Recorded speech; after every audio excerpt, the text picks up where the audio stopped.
Shalom, Tuhan berkati Bapak Ibu saudara-saudara semua. Pada hari ini saya ingin share mengenai bagaimana panggilan dunia ini untuk orang Kristen dalam ladang pekerjaan. Dan aspek ini merupakan salah satu elemen atau komponen penting dari surat Paulus kepada jemaat-jemaat yang berada di Asia Kecil. Pada saat itu tentu saja fokus di jemaat Efesus dan jemaat Kolose. Nah, Bapak Ibu Saudara-saudara sekalian, beberapa hari yang lalu saya telah sharing dengan kita melalui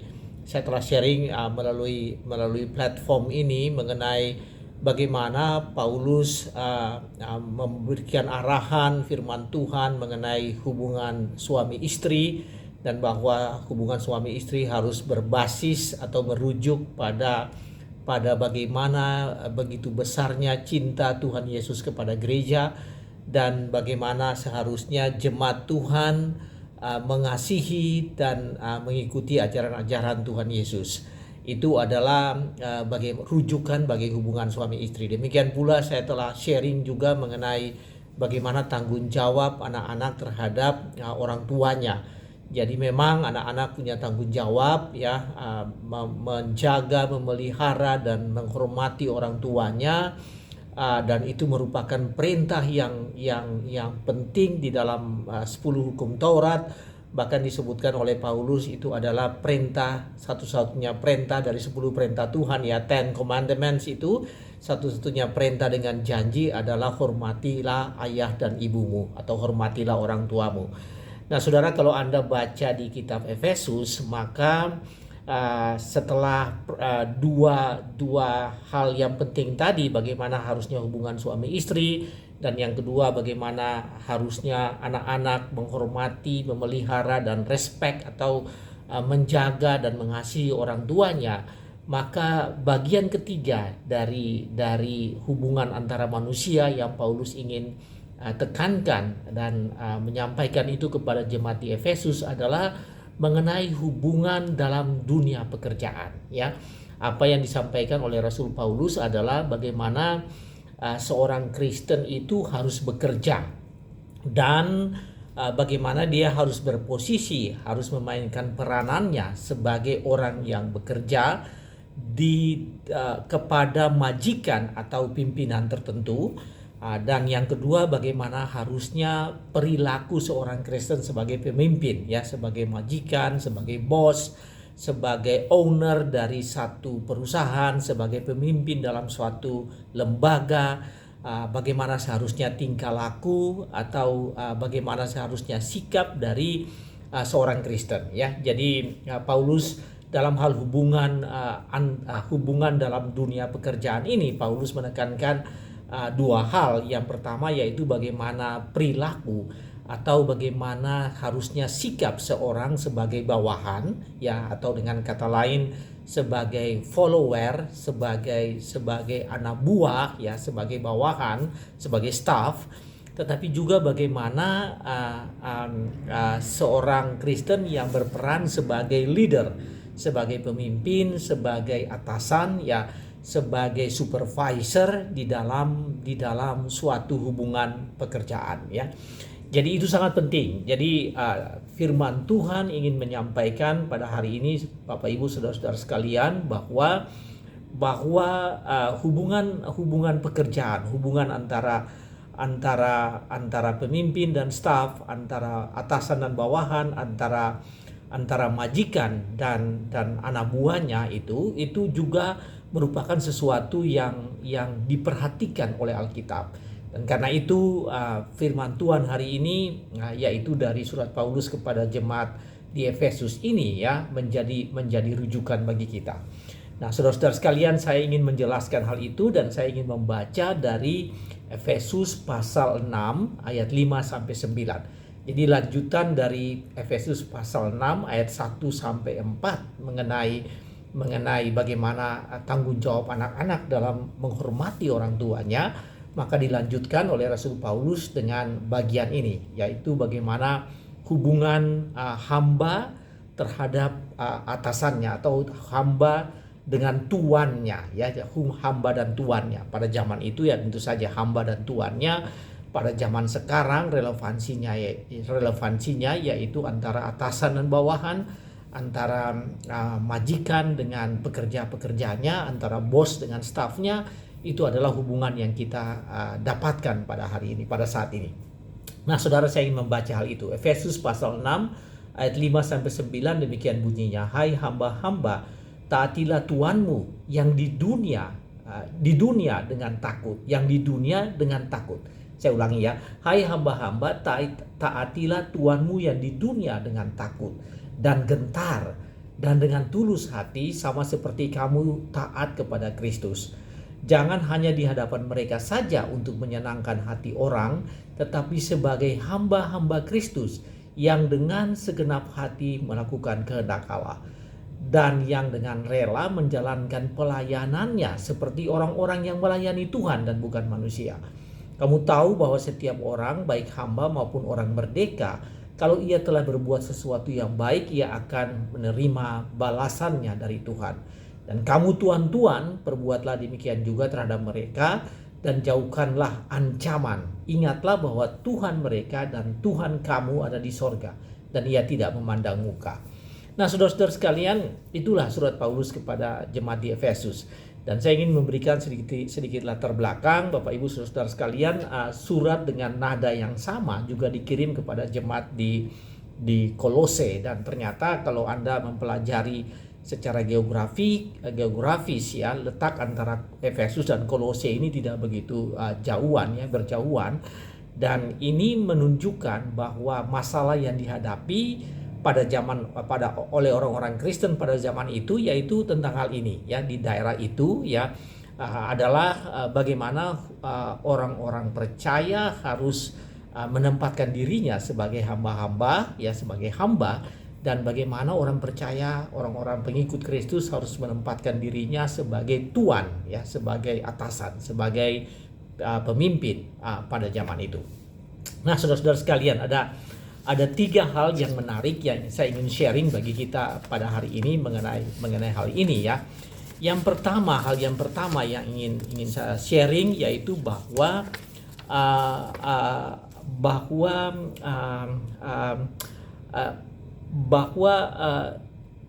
status sebagai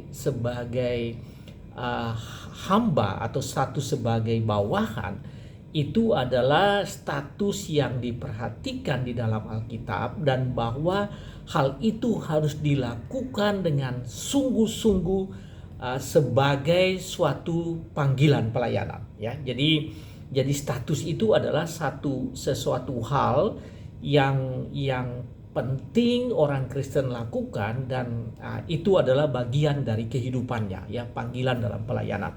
Saudara perhatikan bagaimana seriusnya orang-orang percaya pada zaman itu dan kita pada zaman ini harus berperilaku sebagai staf, sebagai bawahan di dalam hubungan pekerjaan tadi ya.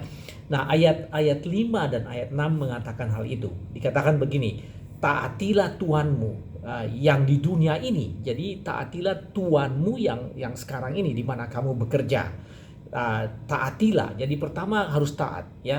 Taatilah artinya obey. Obey artinya mengikuti apa yang diarahkan oleh Tuhanmu. Karena kamu memang bekerja, kamu adalah bagian dari pimpinanmu, dari tempat di mana kamu bekerja. Karena itu kamu harus taati. Dan bagaimana caranya menaati itu? Di sini dikatakan dengan takut ya. Dengan takut ini artinya respect atau hormat. Jadi kita orang-orang yang bawahan atau hamba-hamba pada saat itu harus takut, taat dengan takut ya, dengan takut atau respect dan hormat kepada tuannya, dengan gentar ya. Gentar ini artinya ya gentar artinya memang menghormati ya, gentar ya, menghormati ya, mengikuti, taat ya, patuh kepada pimpinan. Kemudian dengan tulus hati ya. Jadi ini tidak hanya takut dan gentar, tapi betul-betul dilakukan dengan tulus hati. Tulus hati ini artinya sincerity ya. Sincerity jadi lakukan dengan ketulusan ya, melakukan pekerjaan dan takut kepada pimpinan, menaati pimpinan itu dengan ketulusan, Dan terakhir di dalam ayat 6 dikatakan dengan segenap hati. Jadi sepenuh hati, segenap hati, wholehearted ya, dengan sepenuh hati. Itu adalah 4 hal. Jadi takut, gentar, tulus hati, dan dengan segenap hati mengikuti apa yang diperintahkan atau yang ditugaskan kepada kamu oleh atasanmu. Itu dikatakan demikian di dalam ayat 5 dan ayat 6. Nah saudara, dikatakan begini, bahwa kamu melakukan semuanya itu di hadapan mereka untuk bukan untuk menyenangkan hati orang. Jadi di sini Rasul Paulus menyampaikan bahwa di dalam melakukan itu ada motivasinya, dan motivasinya bukan untuk menyenangkan hati mereka. Kemudian dikatakan di ayat 6, tetapi sebagai hamba-hamba Kristus. Jadi saudara-saudara sekalian, rupanya ya seperti rujukan ketika saya jelaskan sebelumnya bahwa bagaimana seorang istri dan seorang suami harus saling mencintai seperti bagaimana Kristus mengasihi dan mencintai jemaat. Jadi Kristus sebagai rujukan di dalam hubungan pekerjaan antara bawahan, antara hamba dengan pimpinan atau atasan, juga Rasul Paulus menggunakan frasa yang sama. Yaitu apa? Yaitu bahwa Kristus sebagai rujukan. Saya ingin membaca hal ini kepada Anda. Jangan hanya di hadapan mereka saja untuk menyenangkan hati orang, jadi bukan hanya di hadapan pimpinan saja untuk menyenangkan hati mereka dan hati orang lain, tetapi sebagai hamba-hamba Kristus ya, yang dengan segenap hati melakukan kehendak Allah. Jadi rupanya Bapak Ibu Saudara-saudara sekalian, orang percaya pada zaman itu di Efesus Paulus ingin menyampaikan kepada mereka bahwa ketika mereka melakukan tugas dan pekerjaan itu bukan untuk menyenangkan hati pimpinannya saja, tetapi lebih dari itu sebagai suatu kegiatan atau perbuatan untuk melakukan kehendak Allah. Jadi bekerja sebagai hamba itu adalah melakukan kehendak Allah. Dan melakukan itu seolah-olah kamu adalah melakukan itu kepada Tuhan Yesus Kristus. Saya ingin baca lagi. Tetapi sebagai hamba-hamba Kristus yang dengan segenap hati melakukan kehendak Allah. Jadi ketika kamu dengan taat, dengan tulus hati, dengan gentar, dengan segenap hati melakukan bagianmu sebagai tanggung jawabmu sebagai bawahan, sebagai seorang pekerja, sebagai seorang staf, maka pada saat itu sebetulnya kamu melakukan kehendak Allah. Melakukan kehendak Allah, dan kamu melakukan itu seperti hamba Tuhan Yesus Kristus. Saudara, ini rujukan yang sangat luar biasa ya. Selama ini kalau kita bekerja seolah-olah kita hanya bekerja untuk diri kita. Ya tentu saja kita bekerja mencari nafkah untuk diri kita sendiri. Atau kita bekerja untuk target-target dari organisasi kita. Kalau perusahaan ya profit. Kalau kita bekerja di pemerintah ya tentu saja tujuan-tujuan pemerintah. Kita bekerja ke arah sana untuk mencapai tujuan perusahaan, visi dan misi organisasi, lembaga di mana kita bekerja. Kemudian lebih spesifik lagi untuk menyenangkan pimpinan. Itu biasanya merupakan motivasi kita dalam pekerjaan. Tetapi firman Tuhan pada hari ini melalui surat Rasul Paulus kepada jemaat di Efesus ingin mengatakan, ketika kamu bekerja, kamu lakukan dengan segenap hati sebagai hamba-hamba Kristus, dan itu seolah-olah melakukan kehendak Allah. Jadi apa yang kamu lakukan itu adalah melakukan kehendak Allah. Bagaimana seperti kamu melakukan kehendak Allah ya, mengikuti firman Tuhan, melakukan apa yang Tuhan firmankan kepada kamu sebagai responsibility atau tanggung jawab kamu kepada Allah ya. Demikian pula ketika kamu bekerja. Ketika kamu bekerja, kamu melakukan itu dengan segenap hati, dengan tulus, dengan takut, dengan sepenuh hati, bukan saja untuk tujuan-tujuan organisasi. Itu motivasi yang dangkal. Bukan saja untuk menyenangkan pimpinan, itu motivasi yang sangat dangkal. Tetapi motivasi yang sangat dasar yang dikatakan di dalam surat Paulus kepada jemaat di Efesus ini yaitu apa? Yaitu sebagai hamba-hamba Kristus. Jadi kamu melakukan tugasmu, pekerjaanmu di tengah-tengah lingkungan itu, kamu melakukan pekerjaanmu itu adalah sebagai hamba-hamba Tuhan Yesus Kristus, dan untuk melakukan seolah-olah Anda melakukan kehendak Allah. Saudara, apa artinya ini bagi kita? Ini berarti bahwa hari ini kalau Anda bekerja, ya, selama ini mungkin Anda berpikir bahwa Anda bekerja itu adalah untuk kepentingan organisasi, untuk kepentingan pimpinan, untuk menyenangkan hati pimpinan. Mungkin Anda berpikir seperti itu. Mulai hari ini firman Tuhan ingin menyampaikan bahwa dimanapun kamu bekerja, ya, pekerjaan apapun yang kamu lakukan, dengan sungguh-sungguh kamu harus melakukan hal itu. Apakah kamu itu sebagai ASN, kamu sebagai perusahaan BUMN, kamu bekerja di swasta, kamu punya perusahaan sendiri, kamu bekerja di orang yang memiliki perusahaan sendiri, kamu seorang guru, seorang dosen, seorang tentara, seorang polisi, apapun statusmu, ya, kamu melakukan pekerjaanmu, ya, panggilan untuk melakukan pekerjaan itu dengan motivasi yang paling utama, yaitu melakukan kehendak Allah dan sebagai hamba-hamba Kristus atau orang-orang yang diselamatkan oleh Kristus. Lakukanlah itu mulai dari sekarang, saudara-saudara sekalian, dan itu merupakan motivasi yang paling dasar untuk kita bekerja. Nah, Bapak Ibu sekalian, itu hal yang pertama. Hal yang kedua, kalau Anda baca dari sini, yaitu terdapat di dalam ayatnya yang ketujuh, ya. Ayatnya yang ketujuh ini ingin menjelaskan bahwa ketika kita bekerja, ya, kita bekerja, sebetulnya itu adalah ladang pelayanan kita. Jadi tempat pekerjaanmu adalah ladang pelayananmu. Kamu mungkin tidak seperti hamba-hamba Tuhan yang 100% bekerja di gereja atau bekerja di lembaga-lembaga organisasi Kristen, ya, para church. Mungkin kamu tidak di sana, tapi kamu bekerja di bidang-bidang seperti tadi saya sudah jelaskan. Nah, seringkali Anda menganggap bahwa ini bukan atau ini adalah satu tempat sekuler, pekerjaan yang sekuler. Firman Tuhan hari ini mengatakan bahwa ini adalah ladang pelayananmu. Jadi ladang pekerjaanmu adalah ladang pelayananmu. Dan saudara, itu terambil dari ayat yang ke-7 dan ayat yang ke-8. Saya ingin membaca ayat yang ke-7, Efesus pasal 6 ayat yang ke-7, mengatakan begini. Dan yang dengan rela, jadi ini hamba-hamba tersebut, ya, yang dengan rela menjalankan pelayanannya. Jadi dia menjalankan pelayanannya. Saudara, perhatikan hal ini, ya. Saudara, ini luar biasa, ya. Jadi dikatakan begini, hamba-hamba ini, ya, dengan rela menjalankan pelayanannya. Jadi bukan menjalankan pekerjaannya, tapi melayani pelayanannya. Seperti orang-orang yang melayani Tuhan dan bukan manusia. Jadi mereka melakukan itu, ya, dalam pekerjaannya. Itu Paulus ingin menyampaikan begini, hamba-hamba di Efesus. Kalau Anda baca di Kolose pasal 3 ayat 22 sampai 24, juga menekankan hal yang sama, ya, menekankan tentang ini, bahwa hamba-hamba harus bekerja dan mereka harus melakukan itu seolah-olah melayani Tuhan dan bukan untuk manusia.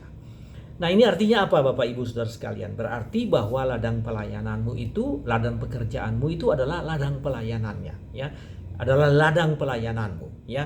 Jadi Anda tidak boleh merasa bahwa oke, saya tidak berada di tengah-tengah gereja dan saya tidak berada di tengah-tengah organisasi Kristen, dan karena itu Anda merasa bahwa Anda ini tidak mempunyai tugas dalam pelayanan. Sebetulnya enggak, ya. Firman Tuhan ingin menekankan ketika Anda bekerja dengan sungguh-sungguh, berada di tengah-tengah dunia ini, bekerja dengan sungguh-sungguh, di sana adalah tempat Anda untuk melayani Tuhan. Dikatakan begini, kamu menjalankan dengan rela menjalankan tugasmu itu. Dan Paulus mengatakan begini, kamu dengan rela menjalankan pelayanan itu seperti orang-orang yang melayani Tuhan dan bukan manusia. Jadi ketika Anda melayani kantor Anda melayani untuk pemerintah, bangsa dan negara ini sebagai ASN, ya, aparatur sipil negara, Anda melayani tugasmu di dunia ini, ya, di tengah-tengah di bangsa dan negara ini, itu bukan saja Anda melayani organisasi itu, negara ini, tapi Anda melakukan itu untuk melayani Tuhan. Bukan untuk melayani manusia, tapi melayani Tuhan.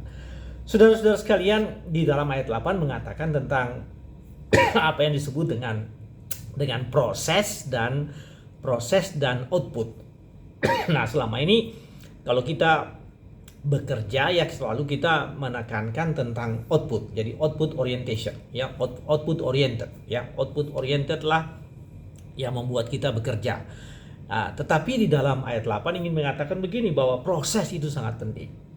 Dikatakan begini, kamu tahu bahwa setiap orang, baik hamba maupun orang merdeka, kalau ia telah berbuat sesuatu yang baik, nah ini ngomong tentang proses ya, kalau ia telah berbuat sesuatu yang baik, ia akan menerima balasannya dari Tuhan. Jadi sebetulnya firman Tuhan di dalam Efesus ini ingin mengatakan begini, tanggung jawab kamu bukan outputnya tapi prosesnya. Berbuatlah yang baik, bekerjalah yang baik.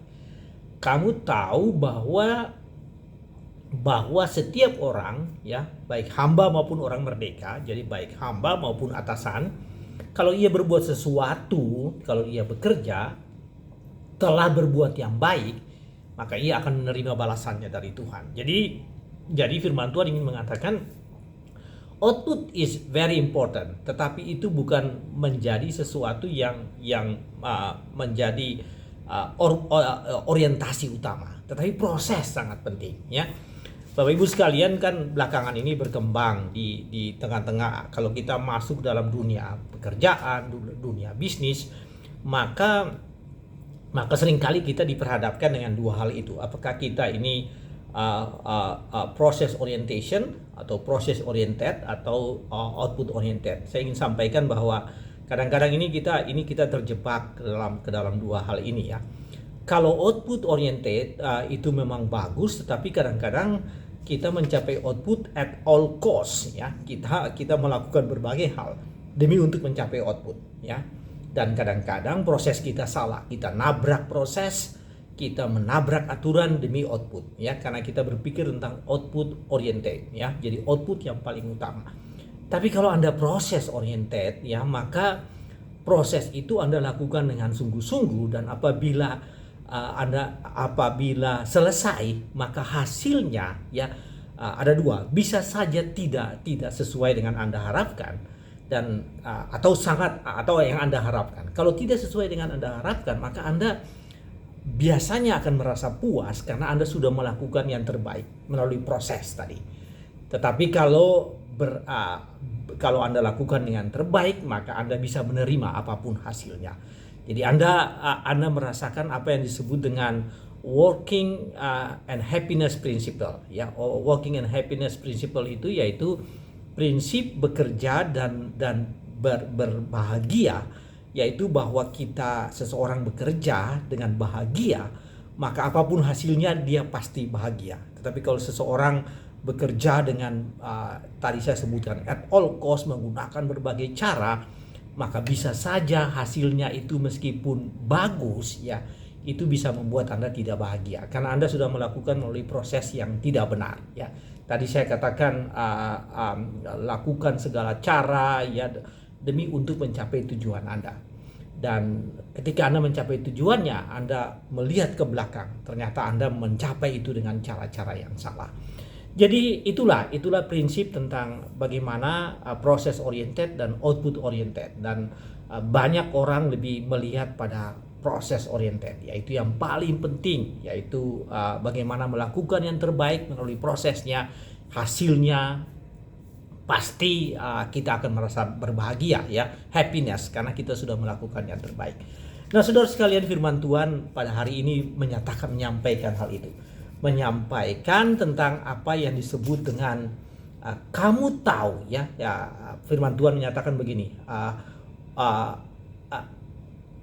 kamu tahu ya bahwa setiap orang, baik hamba maupun orang merdeka, kalau ia telah melakukan proses, maka ia akan menerima balasannya dari Tuhan. Pasti Tuhan melihat bahwa kita sudah melakukan yang terbaik, dan apapun hasilnya adalah pemberian Tuhan ya. Itu prinsip yang paling penting yang kita harus pegang itu.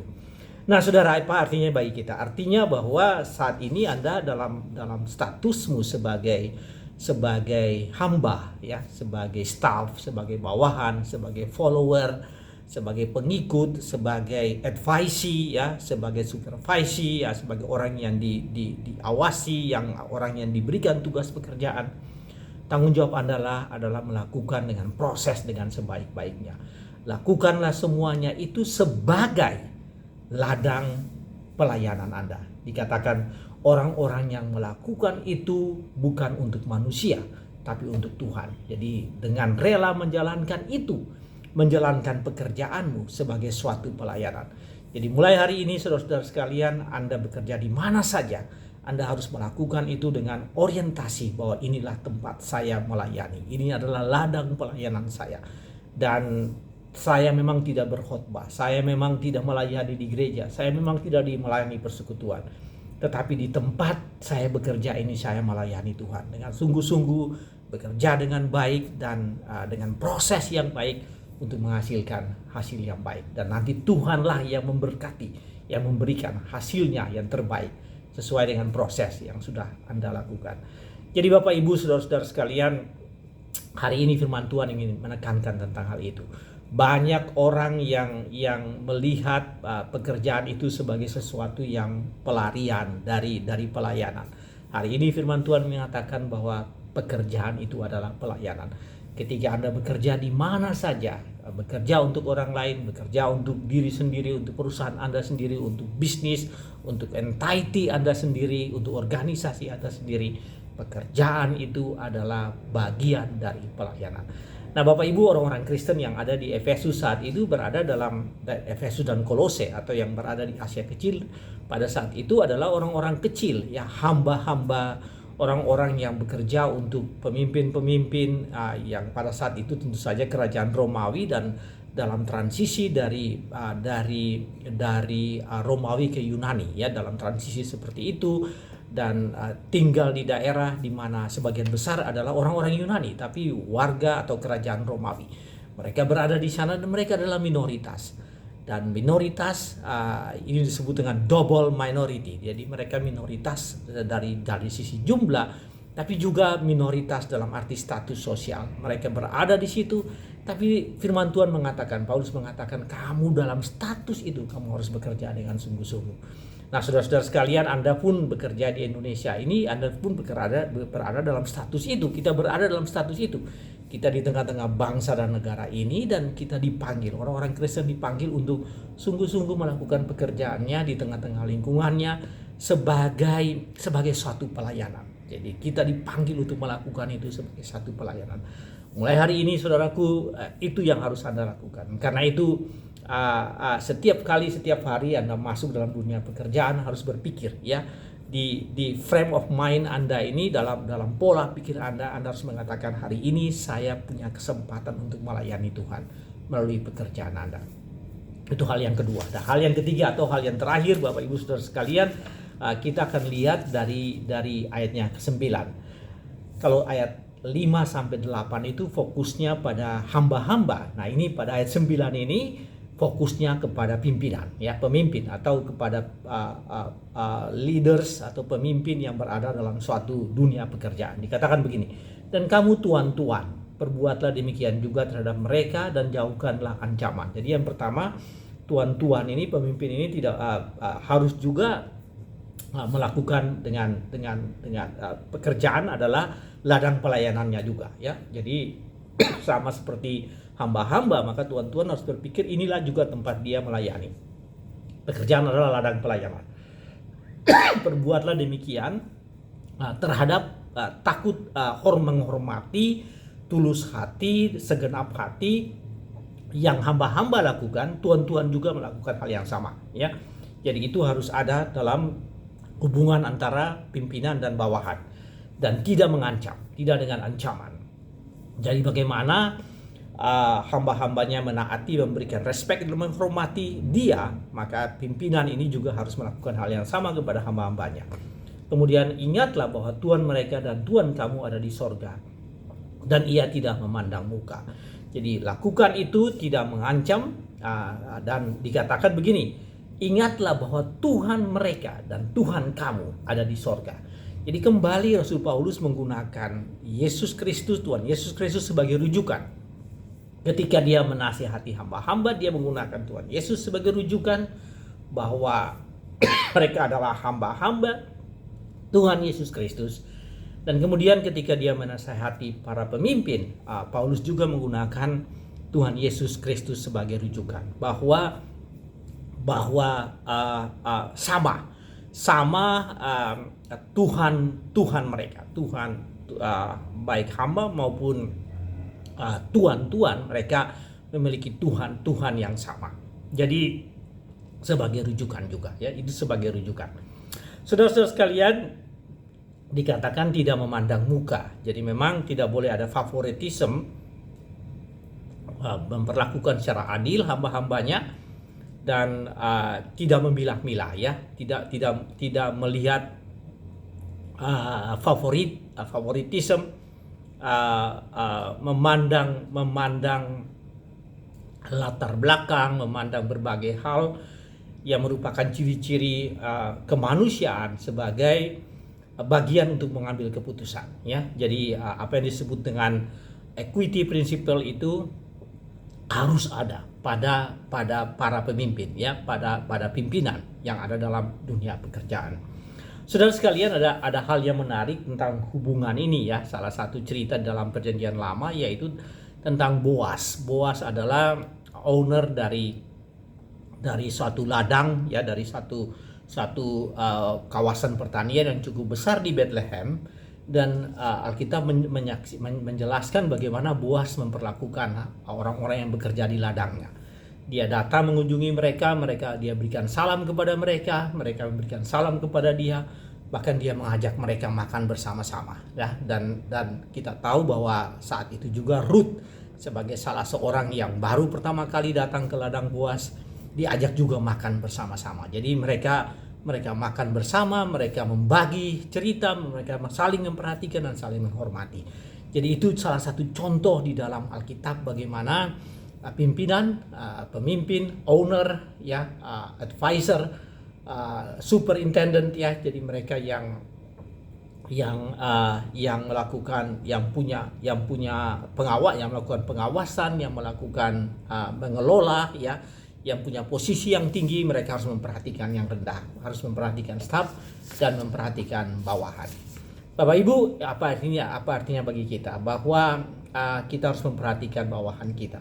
Kalau Anda sebagai pemimpin dalam satu organisasi, Anda perhatikan bawahan. Kalau Anda punya pekerja, Anda harus memperhatikan mereka. Nah, termasuk kalau Anda di rumah dan Anda punya pembantu, ya, pembantu itu adalah hamba-hamba yang bekerja untuk kamu, dan kamu harus memperhatikan mereka.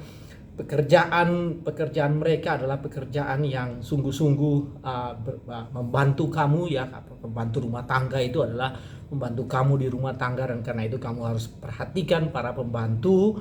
Orang Kristen, keluarga Kristen harus sungguh-sungguh menjadi berkat, ya, dan menunjukkan bahwa sungguh-sungguh Anda mengasihi mereka.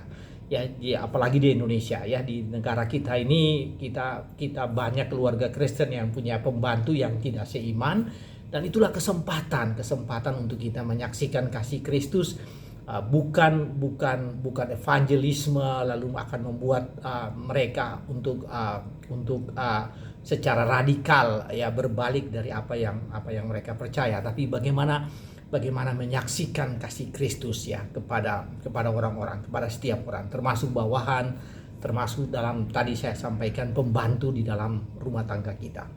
Saudara sekalian, apalagi dalam dunia pekerjaan, ketika Anda mempunyai sebagai pemimpin, ketika Anda sebagai owner dari satu entitas bisnis, maka Anda harus memperhatikan staf, ya.